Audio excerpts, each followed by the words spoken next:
Richard Tice.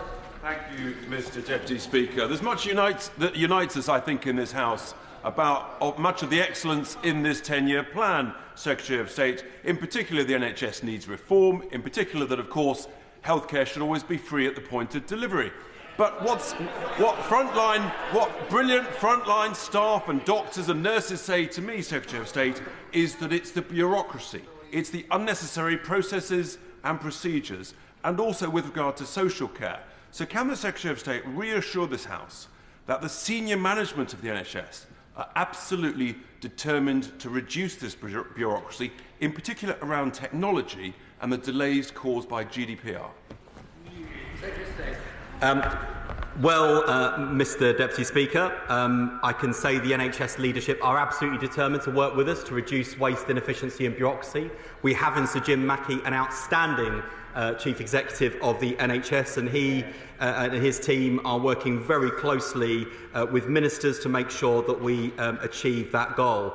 As for the funding model, from one day of the week to the next, I just don't know where the Reform Party stands. I heard the leader of his party on the radio this morning doing the dance of the seven veils. For someone who's normally very good at being a straight-talking politician, as he likes to present himself, I can't follow quite what the honourable member for Clacton thinks about this issue. Does he support a taxpayer-funded universal NHS free at the point of use? No, I don't think he does. Does he support, the only European thing he has ever supported, by the way, the European-style insurance system? I think he probably does. We're in no doubt. The NHS needs reform, but it needs the Reform Party like a hole in the head. James Frith. Thank you, Mr Deputy Speaker. Can I commend my right honourable friend and his team for today's 10-year plan, but also the leadership and the budget of our right honourable friend, the Chancellor, who made today and the next 10 years of our NHS possible. Because for too long the NHS has been stuck in crisis mode. My right honourable friend will remember taking an important call in my constituency and know that in Bury North life expectancy can fall by 7 years just 1 mile apart. In East Ward, Red Vales and Moorside, where my honourable friend took that call, child poverty rates now reach 42%. So can I ask that the Secretary of State ensure these wards get a healthy share of this new communities or working class communities funding so we can start closing these health gaps and give every child the chance of a long, healthy life? Mr Deputy Speaker, my honourable friend is absolutely right. It was on a snowy day in Bury North when I went to campaign for my honourable friend that I received the phone call that would change my life, giving me my kidney cancer diagnosis. And despite that fact, I have since been back to Bury North again. I'm not saying it was his bad luck it was coincidence rather than causation, as my friend the Cancer Minister says, although given both our experiences, we'll rethink our visit schedule to Bury. But on a serious note, he's absolutely right to make the link between poverty and ill health, and child poverty in particular. And I am so proud of the fact that when we think back to the last Labour government and the fact it lifted 400,000 children out of poverty, on just one day in the first year of this Labour government, when we chose to extend free school meals to 500,000 children from low-income families, we lifted, with that one measure on one day, 100,000 children out of poverty. That is the difference that Labour governments make, and that is how we will deliver not just an NHS fit for the future, but a fairer, more equal, more just society.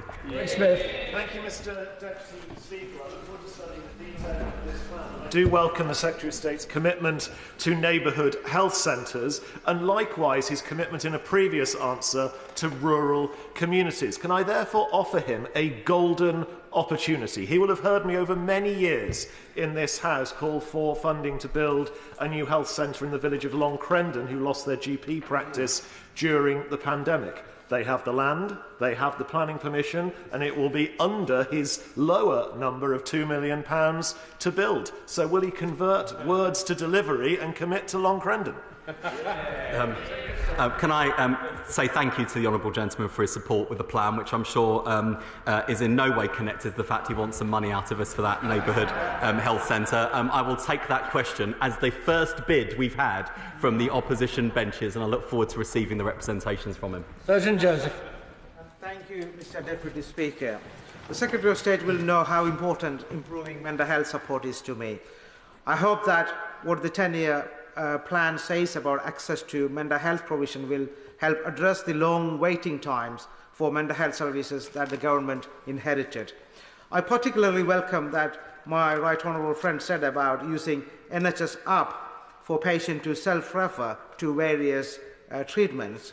I hope this will cover talking therapies as well. Does he share my belief that opening up access to talking therapies in this way will enable more people to get this effective treatment at the right time so they can better manage their condition? Can I firstly thank my honourable friend for his service to our country and our NHS. We are so lucky to have his expertise in the House. I'm really proud that this government will deliver mental health support in every primary and secondary school in the country, neighbourhood mental health services in every community, and we will also make sure that for people who are in mental health crisis, that they don't end up in busy, noisy, overwhelming A&E departments, but will instead go to new mental health emergency departments, which we aim to roll out across 50% of Type 1 A&E departments, either co-located or certainly nearby. I'm looking forward to working with my honourable friend on that. He's quite right to emphasise the importance of talking therapies. That's how we help people to achieve their best when they are young and in education, but also for the world of work, making sure that people are supported